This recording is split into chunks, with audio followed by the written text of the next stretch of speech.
Vivemos um dos momentos mais difíceis de nossa história. O povo está sendo mantido na ignorância e sustentado por um esquema que alimenta com migalhas a miséria gerada por essa mesma ignorância. A tirania mudou sua face. Já não encontramos os tiranos do passado, que com sua brutalidade aniquilavam as cabeças pensantes, cortando o pescoço. Os tiranos de hoje saqueiam a pátria e degolam as cabeças de outra forma. A tirania se mostra pela corrupção que impera em todos os níveis.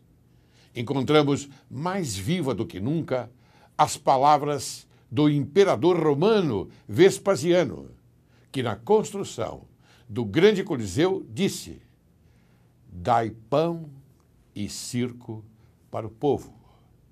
Esse grande circo acontece todos os dias diante de nossos olhos, especialmente sob a influência da televisão, que dá ao povo essa fartura de pão e circo. Quando pensamos que a fartura acaba, surgem mais opções. Agora vemos a pátria sendo saqueada para a construção de monumentais estádios de futebol, atualmente chamados de arenas, nos moldes do que era o Coliseu, uma arena. Enquanto isso, os hospitais estão falidos, arruinados, caindo aos pedaços. Brasileiros morrem nas filas e nos corredores desses hospitais. Há outros filhos da pátria que morrem pelas mãos de bandidos violentos, que tudo leva a crer, manejados por partidos políticos, e se sentem impunes diante de um Estado inoperante, ineficiente e absolutamente corrompido. Saúde não existe mais. Educação não há. Segurança, muito menos. Porém, a construção dos circos continua.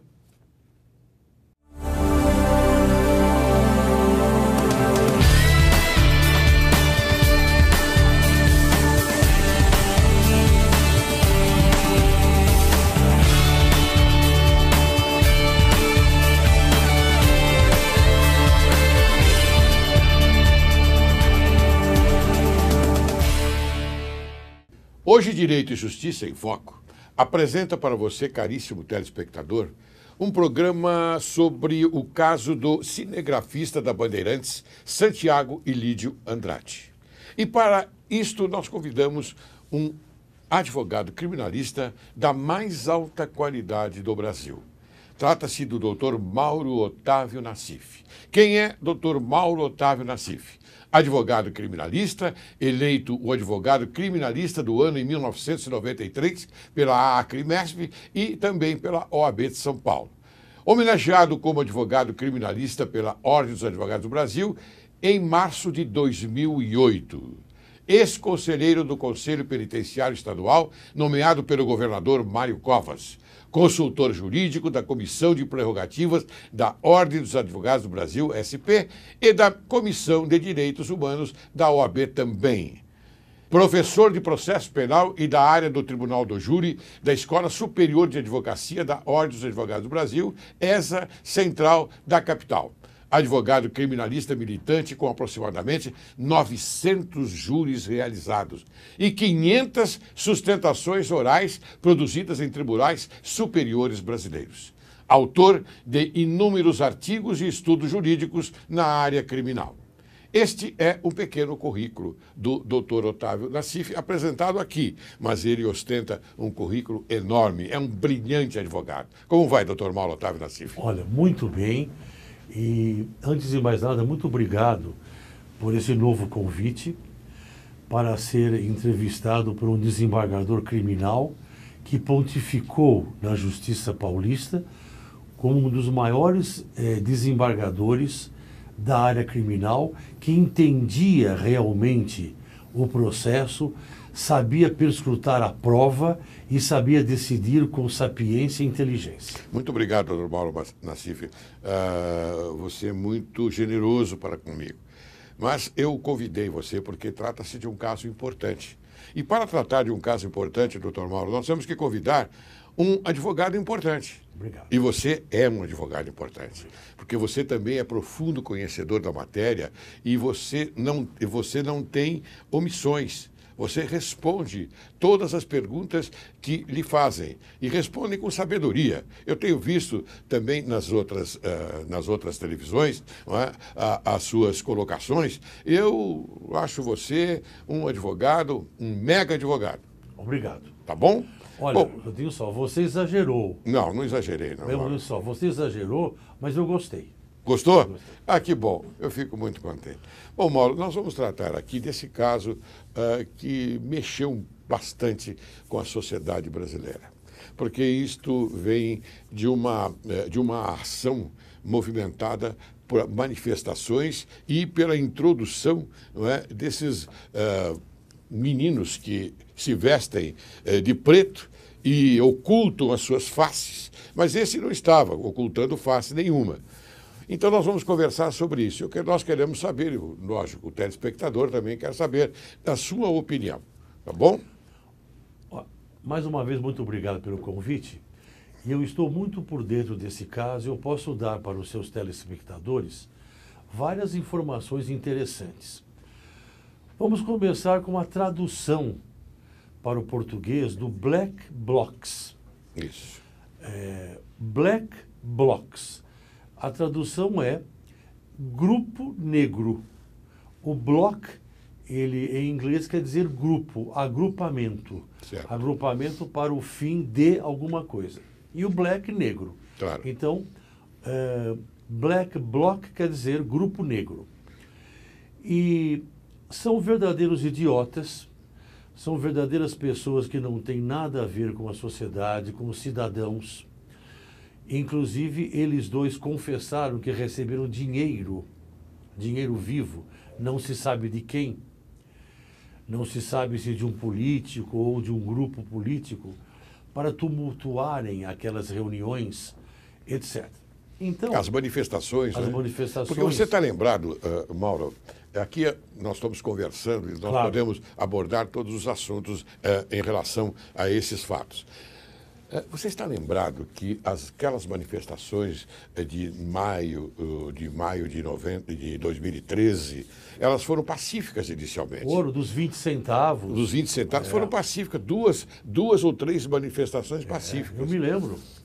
Eu só quero lembrar o telespectador que aí a nobre e culta presidente do nosso país foi chamada à televisão para explicar aquilo que estava acontecendo e também das reivindicações. E ela não explicou absolutamente nada. É verdade. Não é verdade? É verdade. Aí depois, Ficou então... até intimidada. Ficou até intimidada, exatamente. Aí depois, eu estou fazendo uma reconstrução dos fatos, né? E aí depois, então, parece que na quarta manifestação, apareceram esses black blocs. Apareceram com o intuito de vândalos. Mascarados. E apareceram para tumultuar, não é? Para intimidar o povo a não sair mais às ruas. Essa é a minha percepção. A minha percepção.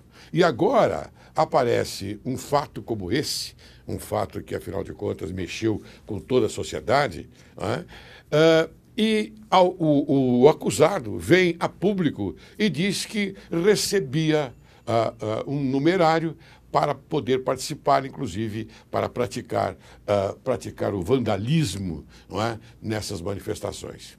Então, eu só estou reconstruindo, como eu disse, os fatos desde aquela época, não é, para que a memória do telespectador se avive nesse sentido. Correto? Correto. Muito bem. Então, o que mais você quer colocar? Foi muito bom esse histórico. Foi bom? Bem, o que eu quero colocar, agora vendo o caso em si mesmo, o caso do cinegrafista da TV Bandeirantes, Eu quero comentar com os seus telespectadores que esse caso, ele é muito importante porque ele toca num dos aspectos do direito penal, Laércio, mais conturbados e mais cheio de nuances, mas que dá para a gente diferenciar uma coisa da outra. Certo. E esse aspecto que você conhece muito bem, como professor de direito penal da Faculdade de São Judas, Foi, inclusive. Durante 12 anos. Inclusive, outro dia eu dei uma palestra e veio um aluno e falou: eu fui aluno do professor Laércio Laurelli, na São Judas. Que honra para mim. Elogiou demais você. Muito obrigado. Então, o assunto qual é? É o dolo eventual. Claro. O dolo eventual, como eu vou explicar daqui a pouquinho...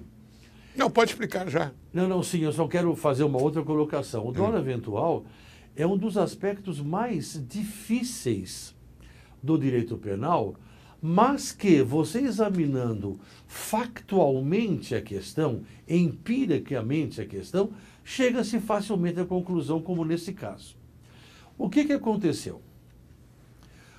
Os dois rapazes, os dois de 22 anos, os dois assassinos... O Fábio Raposo, né, e Sim. o Caio... Os dois assassinos, eles estão argumentando, e já depuseram nesse sentido, de que tudo o que eles fizeram, Laércio, esse é um ponto importante para o seu telespectador. Tudo o que fizeram foi negligência. Imagine. Ou imprudência, ou imperícia. O fato é para o crime culposo, não é? Crime culposo, cuja pena é de detenção, com sursi, com prestação de serviço à comunidade. Inclusive prescreve depois desse crime. Prescreve. Então, dizem eles, nós fizemos uma ação culposa, com negligência, imprudência ou imperícia. Veja você, Laércio, vejam os seus telespectadores. Não é nada disso. Eles são criminosos, assassinos.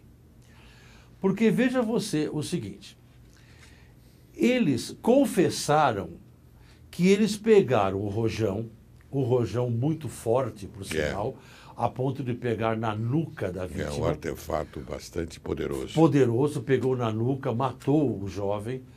Eles pegaram o rojão, um pegou o rojão, e o outro, um deu para o outro o rojão e o outro acendeu o rojão. Então, um pegou o rojão e deu para o outro. Esse outro acendeu e o outro participando totalmente. Aí disseram o seguinte, não, mas nós não queríamos matar o cinegrafista. Imagine. Quando nós jogamos o rojão dentro da multidão, nós não queríamos matar. É esse o ponto do dolo eventual. Porque o dolo eventual, isso que eu quero comentar com os seus telespectadores. Certo. O dolo eventual é aquela conduta do direito penal no qual o acusado ou acusados, eles assumem o risco de produzir o resultado. É igual querer. Se eu dou um tiro numa pessoa, eu quero. Se eu coloco uma maçã na cabeça de uma pessoa e vou me exibir de uma maneira de emulação, vou me exibir e eu digo, eu vou tirar essa maçã com um tiro e viro de costas e dou um tiro assim e mato a pessoa, isso é dolo também. É dolo. Você é professor... Assumiu o risco. Você é professor, sabe muito bem disso. Assumiu o risco de produzir um resultado. Mas os seus telespectadores, eles têm que saber a diferença de que culpa é uma coisa, culpa é sem querer, culpa não tem vontade, culpa não tem nem tentativa, que em latim se chama conatus, não há nem tentativa, culpa não tem tentativa porque a pessoa não queria o resultado. Dolo não. Então nós temos o dolo direto, quando dá o tiro, e o dolo indireto ou eventual, quando a pessoa vai tirar uma maçã na cabeça do outro para se exibir. O que esses dois assassinos fizeram? Eles jogaram aquele rojão poderoso no meio da multidão. É evidente que eles estavam assumindo o risco. Por isso é dolo e por isso é tribunal do júri. Eu vou fazer uma pequena correção, não sei se eu estou certo ou errado. Mas pelo ângulo que eu via a cena, eu pude perceber que esse rapaz, o Caio, colocou o artefato na calçada, em direção ao cinegrafista. Eu gostaria que os peritos, observassem esse particular. Eu observei, e cheguei à seguinte conclusão, que aí houve um dolo direto. Olha, Não, Laércio, nada de dolo eventual. Laércio. O artefato, Entendi. o artefato dirigido para o corpo do cinegrafista. Quer dizer, para mim, está bem caracterizado o crime de homicídio. Homicídio doloso com as agravantes, não, com as qualificadoras. Laércio, eu, com todo o respeito que eu tenho a você, eu divirjo de você. Pode divergir, mas se você verificar a cena, você vai ver que o artefato está dirigido para o cinegrafista. Muito bem. Essa é uma questão factual, empírica, que você teve essa percepção. Eu tive essa percepção. E eu respeito muito. Eu tive uma outra percepção. Uma percepção que eles jogaram o artefato no meio da multidão e houve o dolo eventual. A promotora do Rio de Janeiro é uma mulher, a promotora já denunciou os dois por dolo eventual. É dolo eventual, né? Então ela teve uma outra percepção. Teve outra percepção. A minha percepção é diversa da Claro. sua, mas eu respeito a sua. Não, e aqui, nesse programa, o que importa é a sua colocação, não a minha. Não só a minha, como eu estou contando para você que a promotora, membro do parquê, ela denunciou por dolo eventual. Muito bem. Então agora, para o seu telespectador, é que eu preciso fazer uma colocação sobre essa questão do dolo eventual. Por favor. Muito bem. Não tem importância nenhuma que eu mostre essa questão, que um deu o rojão, o outro acendeu. Não tem a menor importância. Isso é menos importante. Isso é coautoria total. O que importa para o seu telespectador, o que importa é o seguinte: o dolo eventual, como a promotora denunciou, o que importa para o seu telespectador é o seguinte: naquela ação, eles estavam fazendo uma ação egoística, eles estavam fazendo uma ação ruim. São as qualificadoras. Com as qualificadoras, eles estavam fazendo aquilo de uma maneira ruim, isto é, egoística, maldosa, malvada, assumindo o risco de produzir o resultado? É óbvio que sim. Claro. Porque quem joga um rojão poderoso no meio de uma multidão, ou como você entendeu diretamente, ou como a promotora entendeu, é uma maneira egoística. Então, o dolo eventual, isso que eu quero que o seu telespectador reflita, que eu já vou falar da tese da defesa dos réus agora, daqui a pouco. Por favor. Então, o telespectador deve entender que esta ação ela é egoística. Então, quer dizer, o que ficou claro? Vamos jogar o rojão e seja o que Deus quiser. Se pegar, pegou. Se machucar, machucou. Se matar, matou. Isto é o dolo eventual. É o risco de é o risco de produzir o resultado. Então, quase encerrando essa minha imagem, os réus, os acusados vêm e dizem o seguinte: não, nós agimos ali um absurdo. Eu fiquei até revoltado, eu vi ontem na televisão. E nós assumimos esta conduta, nós fizemos isso para o bem do Brasil. Opa, mas que bem do Brasil. Para que o Brasil tenha mais educação, para que o Brasil tenha mais saúde. Nós fizemos isso para mexer com os cidadãos. Não é nada disso. Eles fizeram aquilo para tumultuar, assumindo o risco. A promotora do Rio de Janeiro denunciou por homicídio qualificado 2 vezes, o recurso que impossibilitou a defesa da vítima, que pegou na nuca, e o meio usado, e também denunciou por um crime conexo, Laércio, de explosão. De explosão, é. Muito bem. Então, eu quero dizer para você o seguinte, quase encerrando a minha participação nesse primeiro bloco. Vamos pensar um pouco na vítima, na família da vítima, na esposa da vítima, no filho da vítima. O direito penal brasileiro tem que ser mais duro. Nós temos que ver o que aconteceu com a família da vítima, que perdeu o seu chefe de família. Os dois vêm, nós jogamos para o bem do Brasil. Não é nada disso. Bem do Brasil que dizem porque eles queriam, segundo eles, queriam mexer com os cidadãos, mexer com o governo, para que o governo desse mais saúde. É tudo mentira. Eles estavam ali para tumultuar mesmo. Então vamos pensar também na família da vítima. Não, mas eles foram introduzidos ganharam por alguém, dinheiro. não sabemos quem é. Mas por algum partido político foi. E eu quero dizer para você o seguinte, em vários países da Europa, quando se abre um processo criminal, processo de réu, também se abre imediatamente, igual, no mesmo cartório, o processo da família da vítima. É o mais justo, né? Então, tudo que é feito no processo é para a família do réu, para o réu e para a família da vítima. Neste caso, é dolo, nesse caso é júri, não é negligência, imprudência ou imperícia. Eles devem ser condenados a uma pena altíssima, mais de 25 anos. 35, mais ou menos. Inclusive, eu sou favorável à pena de morte, em tese, não nesse caso. Eu sou adepto da pena de morte, isso fica para um outro programa. Não nesse caso. Mas nesse caso tem que haver uma condenação dura e firme. Eu acho que você está correto na sua colocação, não é? Mas eu tenho a impressão que isto tudo é já uma artimanha, eu vou colocar dessa forma, da defesa. Porque ele tem que ser defendido, quer queiram, quer não. É um imperativo legal. Um imperativo legal. Imperativo legal é a defesa de quem comete um crime. Um crime pode ser hediondo, pode ser o que for, mas é isto. Bom, eu vou encerrar esse primeiro bloco com a seguinte reflexão, meu caro Dr. Mauro Otávio Nassif. O mal é fundamentadamente a restrição do bem.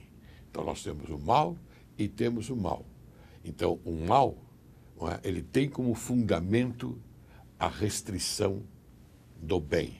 Então, fazer o mal não vai alcançar nunca que se faça em prol do bem. O bem não tem nada a ver com o mal. Correto? Corretíssimo. Aguarde que logo, logo retornaremos.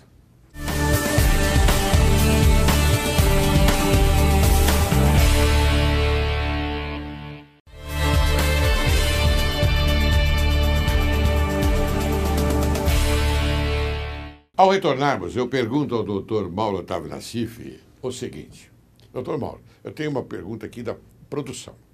Assim que foi preso, Caio admitiu ter acendido o rojão. Mas ele afirma que achava que fosse aquele chamado de cabeção de nego, que é uma bomba que faz um forte barulho e também muita fumaça, mas que não tem efeito pirotécnico. Se essa versão for aceita, ele pode ser inocentado ou responder por homicídio culposo, já que você tocou no homicídio culposo. Na minha opinião, isso é um absurdo.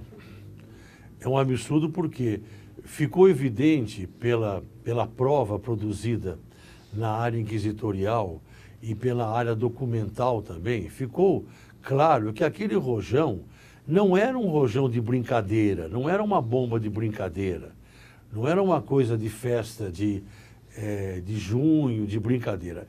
Eles estavam sabendo que era um artefato forte. Ficou constatado que é um artefato potencioso. E, logicamente, eles sabiam disso.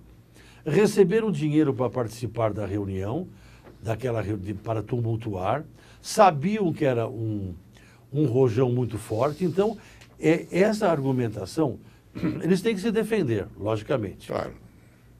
E a tese da defesa, inclusive, hoje contrataram mais um advogado. São 2 advogados que estão insistindo que a promotora está errada, porque não foi dolo eventual, que foi crime culposo. Então, na minha opinião, ficou evidente, qualquer pessoa, qualquer criança pode ver que aquele rojão não era uma brincadeirinha de festa de São João. Claro. Não era aquelas espoletas que as crianças jogam, não é nada disso. Era um rojão, era entre aspas, uma arma. É uma arma, claro, Muito bem. poderosíssima. E por que era uma arma? Porque eles queriam tumultuar, não poucas pessoas, mas havia muitas pessoas na reunião, naquele conglomerado. Então, jamais poderia, como o interesse deles era tumultuar, não poderia, Laércio, jamais eles entenderem que aquilo fosse uma bombinha de São João. Eles sabiam que era uma coisa poderosa. Quem acendeu e quem deu o rojão praticaram o mesmo crime. A promotora foi muito clara em denunciar por homicídio doloso para o júri, para ir para o júri. Claro. O juiz manteve a prisão. O juiz já decretou a prisão preventiva. Agora, os dois advogados estão argumentando, primeiro, que foi sem querer. Sem querer. Sem querer. Morreu uma pessoa, ficou uma família sem um chefe de família, a criança ficou sem o pai, e foi sem querer. A pessoa tem que assumir. Eles assumiram o risco de produzir o resultado. Agora, a prisão preventiva, ela é válida? Perfeitamente. Claro que é. Perfeitamente.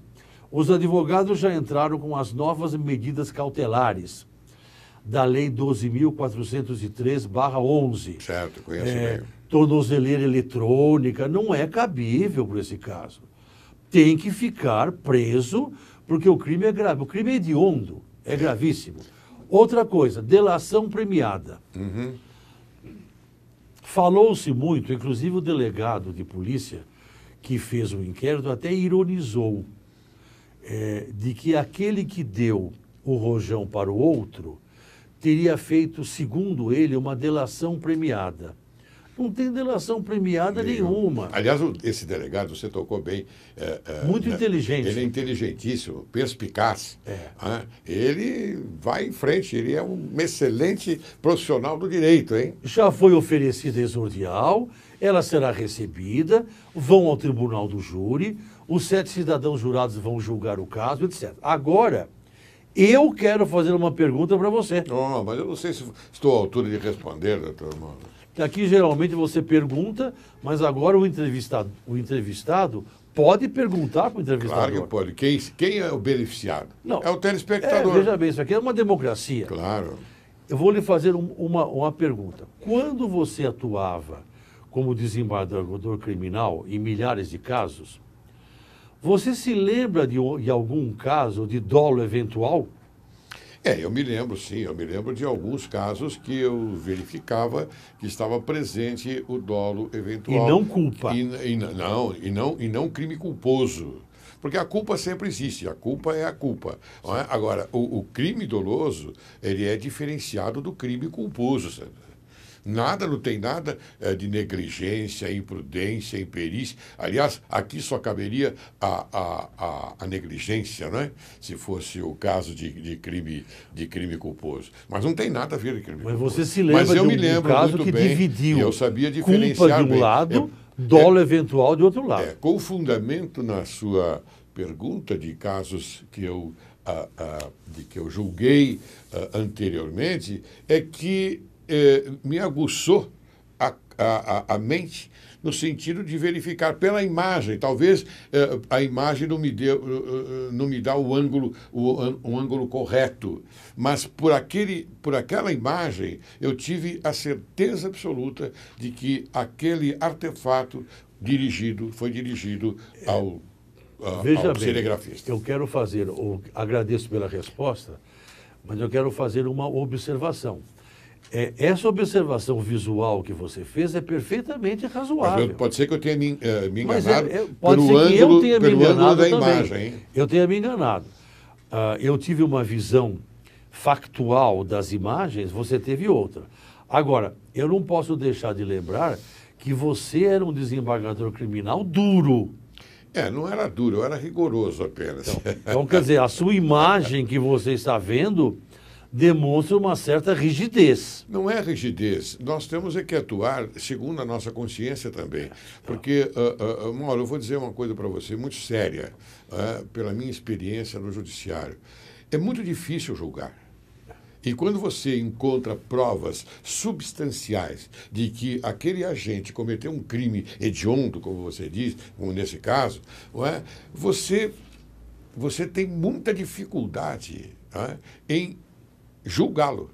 Aliás, Laércio, essa E, aliás, questão... eu quero dizer para você o seguinte, eu sou religioso e a gente sempre pede... Eu sou ateu, hein? Eu Você sou é ateu, ateu. tudo bem? Tudo bem, você é ateu, mas você diz graças a Deus. Eu sou ateu, graças a Deus. Então, mas como eu digo agora, falando sério, eu sou religioso e eu sempre pedi a Deus também que me ajudasse nas minhas decisões. Porque decidir na área criminal é muito difícil, porque na área criminal Eu concordo. você coloca alguém na cadeia por muitos anos, e diferente da área civil. Do direito privado ou do direito público, que pode ser recomposta a propriedade, por exemplo, não é? Então, a propriedade apenas é uma perda de, entre aspas, dinheiro. Agora, a área criminal ela é muito difícil. Aliás, Laércio, sobre essa questão dessa missão divina de julgar, que você exerceu tão bem, Muito obrigado. outro dia eu li uma frase muito interessante sobre essa questão do julgador, como você atuou. A frase é a seguinte, sobre o julgamento. A frase é a seguinte: é muito fácil para um julgador ser bom.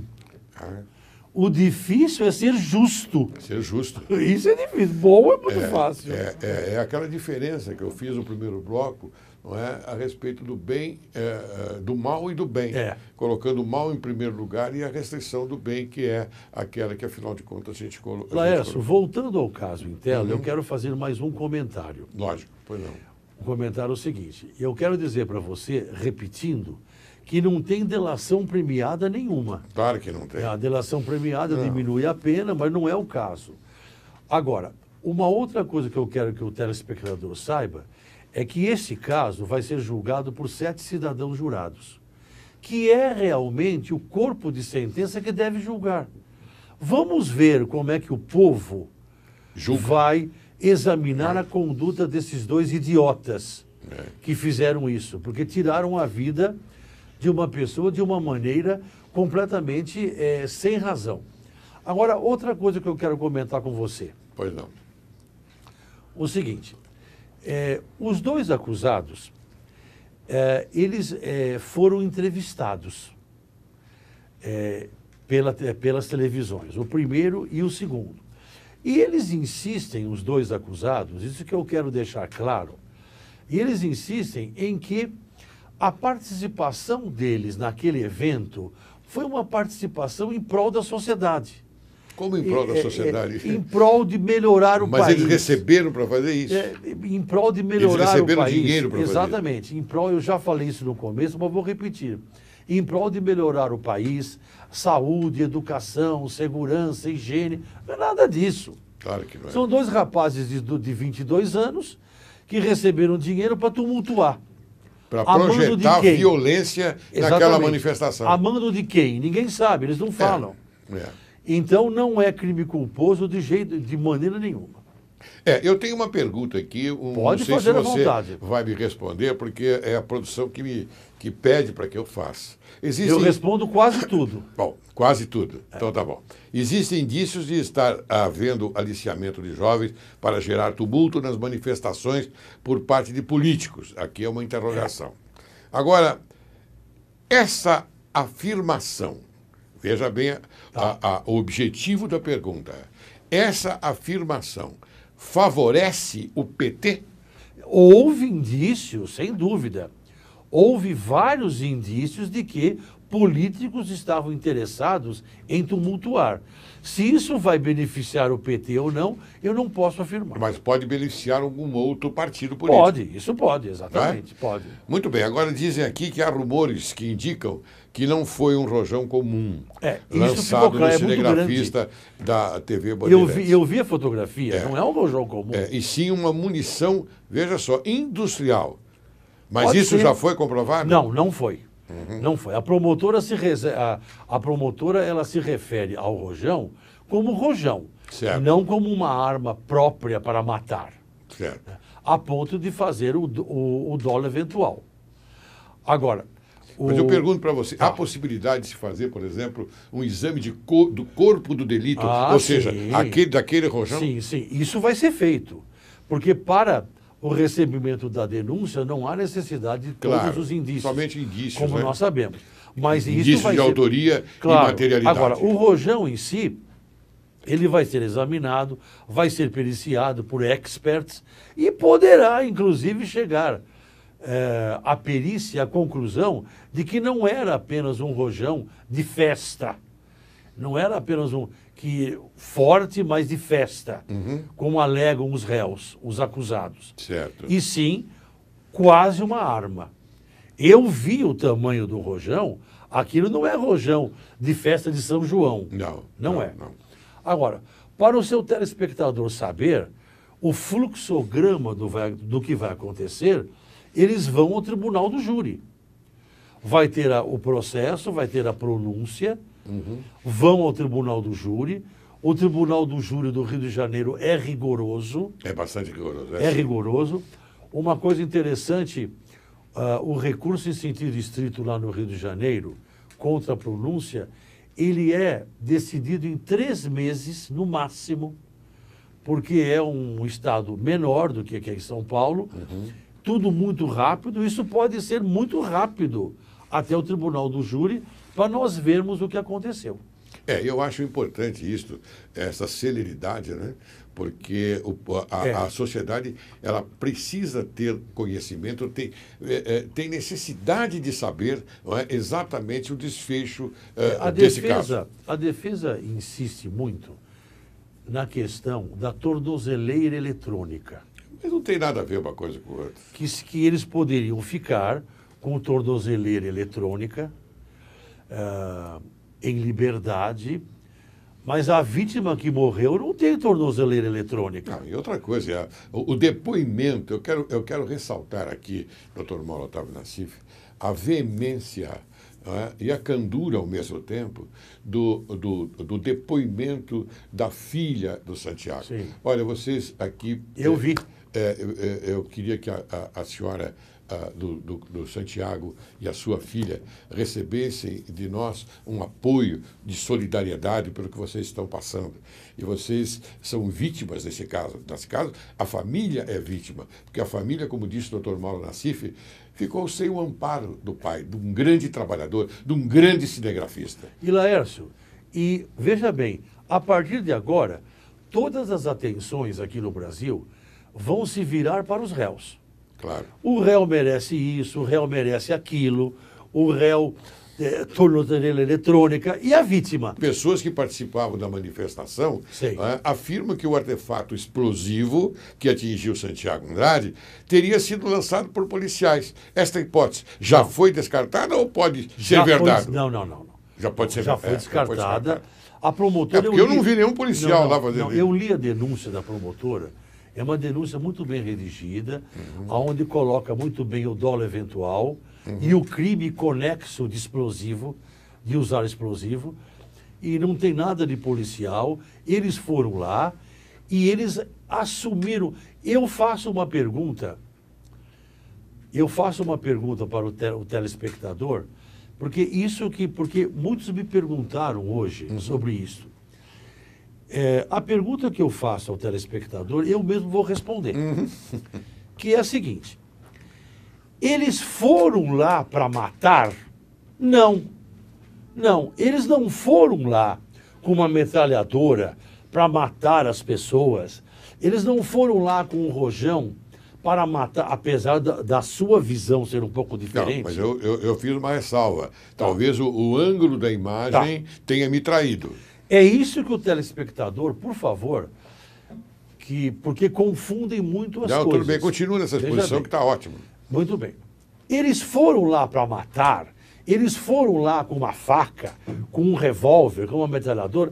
Não, eles não foram lá para matar, mas eles assumiram o risco de matar. Claro. É isso que eu quero que o telespectador ele perceba, de que está no mesmo patamar. Isso mesmo. é o mesmo patamar do Código Penal, é o mesmo patamar. Querer e assumir o risco de matar é o mesmo patamar. E está presente o artigo 29 também. Esse... Quem concorre para o crime claro, incide nas penas a esse combinado. Não há dúvida. Que é o caso do Fábio, se não me engano. E veja bem, Laércio, quando eles acenderam o rojão, isso é um ponto importante, porque há uma zona nebulosa entre o dolo eventual e a culpa. E a culpa consciente. É um dolo, é uma pequena margem cinzenta. Quando eles acenderam o rojão e o rojão foi para a multidão, eles estavam não só assumindo o risco de matar, eles estavam sendo egoístas. Claro. O concurso de pessoas, aliás, já está encrepado na própria qualificadora. Mas eu quero insistir de uma coisa. Eles estavam fazendo uma conduta egoística. Claro. No seguinte sentido, o rojão vai. Se não matar, tudo bem. Se matar, é a vida, vai morrer um dia mesmo alguém. Meu Deus então, do céu. Esse aspecto do egoísmo é que metamorfoseia a culpa em dolo. Olha que é interessante, telespectador. A gente percebe que nesse programa, e pela competência e capacidade desse eminente criminalista, que é o Dr. Mauro Otávio Nassif, chegamos a uma conclusão, veja, uma conclusão de conformidade com a lei. Porque a lei penal e a lei processual penal, ela está bem clara, é bem clara. E o Dr. Mauro Otávio Nassif, que é um professor de direito penal, direito processual penal, ele nos coloca de uma forma bastante brilhante. Bem, Dr. Mauro Otávio Nassif, eu gostaria de ficar aqui com o senhor durante muito tempo, porque a prosa é boa. Obrigado. E nós aprendemos muito com a sua experiência. E o telespectador também está aprendendo bastante com isto. Porque aqui o nosso programa ele visa a boa informação. Então nós colocamos a boa informação, não é? E com verdade. Aqui nós tratamos de verdade e não de falsear a verdade. Correto, doutor Mauro? Correto. Então eu peço a você, por gentileza, doutor Mauro, que apresente as suas considerações finais. As minhas considerações finais vão ser resumidas em 2 palavras. Muito obrigado e estou sempre à disposição. Eu que agradeço a você. Obrigado.